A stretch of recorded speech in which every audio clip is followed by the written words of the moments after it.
لە قوتابخانەی گردینی بنەڕەتی چۆمان زیاتر لە 50 قوتابی ناویان محەممەدە و تەنانەت لە پۆلی هەشتی بنەڕەتی ئەو قوتابخانەیە لە کۆی 38 قوتابی 37 قوتابی ناویان محەممەدە و کاتێک مامۆستاکەیان بانگی یەک محەممەد بکات 37 محەممەد وەڵامی مامۆستاکەیان دەدەنەوە. کە دەڵێ محەممەد هەموو پێکەوە یەک بەخ مەسە ناتوانم ناوی سیانی هەمووان لە بەرکەم ناچارم کە دڵم محەممەد هەموو هەردەستنەوە وڵا زۆر زار بە شکلیان بە شکل و شێوە یاوە تا ئەبێ ناوی سیانی چواری لە بەرکە.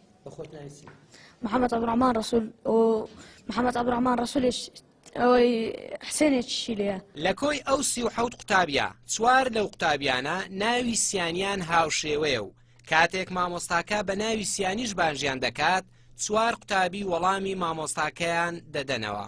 زۆر تەڵەبەمان هەیە ناوی سیانیشی وەچێکە یعنی لە ئیمتحانات ئەوەش گرفتەکە هەیە تەڵەبە لە بیری دەچی ناوی چاری بنووسی وەڕەکان تێکەڵاو دەبی. وەک بەڕێوەبەری قوتابخانەی گردینی بنەڕەتی باسی لێوە کرد لا قوتابخانەکەیاندا زیاتر لە 50 قوتابی ناویان محەممەدە و بەهۆشیەوە لە کاتی دانەوەی تاقیکردنەوەکان نمرەی قوتابیانیان بە ئەستەم پێلەیەک زیاد دەکرێتەوە. بەشێوەیەکی گشتی لە قوتابخانە نزیکەی 50 محەممەدمان هەیە دیارە وەکو ئیدارە وەکو هەم مامۆستا هەم قوتابیش هەندێک سلبیاتی هەیە هەندێک تێدا قوتابی لەوانەیە زرارمەند بووی بەوەی نچینە نمرەی قوتابێک بۆ قوتابیش کە بڕوە. جگە لە ناوی قوتابیان لێدوانی دوو لە مامۆستاکانمان وەرگرت ئەوانیش هەردووشیان ناویان هێمن بوو. بەختیار قادر، کوردستان TV، چۆمان.